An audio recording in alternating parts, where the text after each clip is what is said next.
Hi, it's Mike Gurzi at Music Villa. Last session we talked about the major scale and we ended it with the G major scale and showed you how to do that and how to run it up and down a little bit so you can get comfortable with it and get your fingerings together. In this video we're going to talk about chord scales. And it might be a foreign term to you. Some of you may never have actually heard, well, what's a chord scale? A chord scale is really a cool way of teaching chords in a major key. And these are the chords that would be in almost every song that you would play, especially if you're playing, folk or bluegrass or fiddle tunes. The chords that are used in the progression stay in the key. We call that diatonic, meaning of the key. So what I'm going to show you is a real quick way to learn chords without me having to explain the theory behind chords. Taking the time to talk about the root, third, and fifth, and making triads and seventh chords and all that stuff. That's great if you want to learn that, and you should if you want to study music and figure out how music theory works. But by learning a chord scale, you're actually going to learn the chords as they occur naturally in any given key. So here's the good news. If you know your major and your minor chords, then in any key following the major chord theory, we're going to assign a major chord or a minor chord to each degree of the scale.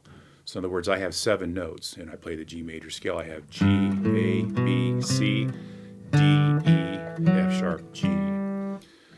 So the rule is this: the 1, the 4, and the 5 degrees of the scale, which would be G, C, and D, are going to be major chords. So I'm going to have G, C, and D. The 2, the 3, and the 6 are going to be minor. So that's going to be A minor, B minor, and E minor. Now, some of you are going to say, well, what about the 7? Well, the 7 gives us a little bit of a hiccup because in the actual alignment of the notes, the 7 creates what's called a diminished triad.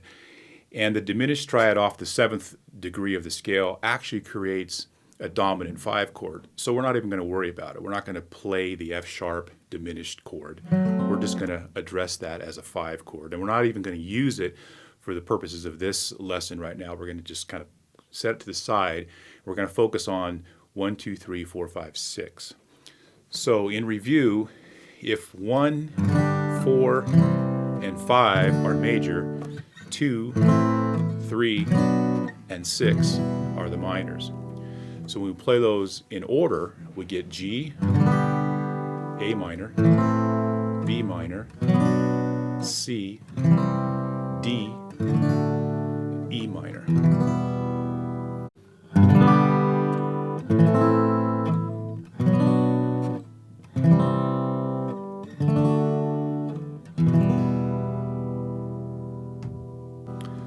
So we're going to call the 1, 4, and the 5 major the primary chords, and we're going to call the 2, 3, 6 the minors the secondary chords.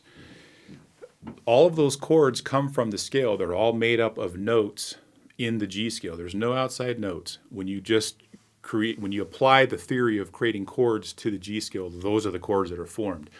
What's really cool is that it doesn't matter what key you're in, it follows that same formula. So if I'm in the key of C, I would have C major, D minor, E minor, F major, G major, and A minor.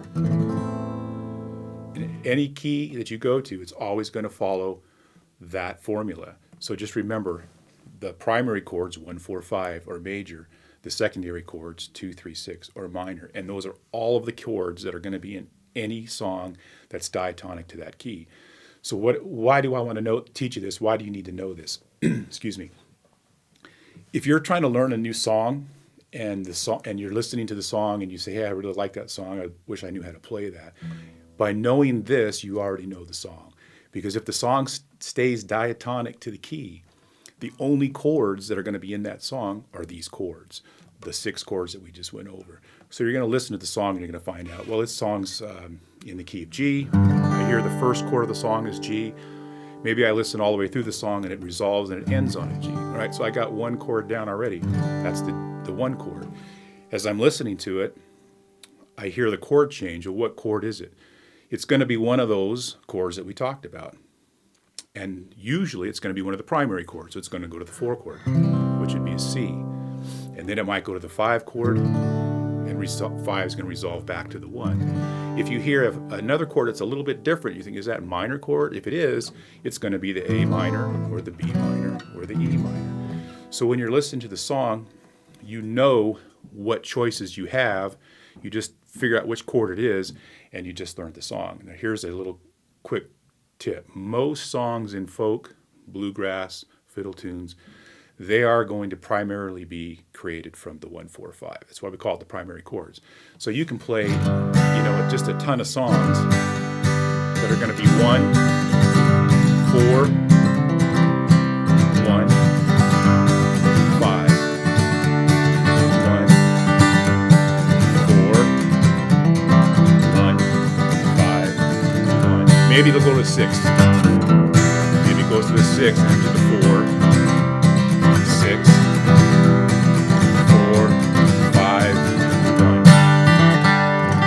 So you probably heard that and said, I've heard that in a bunch of songs, and the truth is you have, because this is the formula that songwriters use. This is what follows hundreds and hundreds of songs. So memorize that formula of what we call chord scales. 1, 4, 5 major, 2, 3, 6 minor. Learn them in all your keys, and then you can play any song. So next time you go to a jam and someone calls out a song, let's say they call it the 9-pound hammer, and they say, let's play the 9-pound hammer in G. And you might not know it, but you know it's going to be one of those or all of those chords. In this particular case, 9-pound hammer. It's just going to be the 1, 4, and the 5.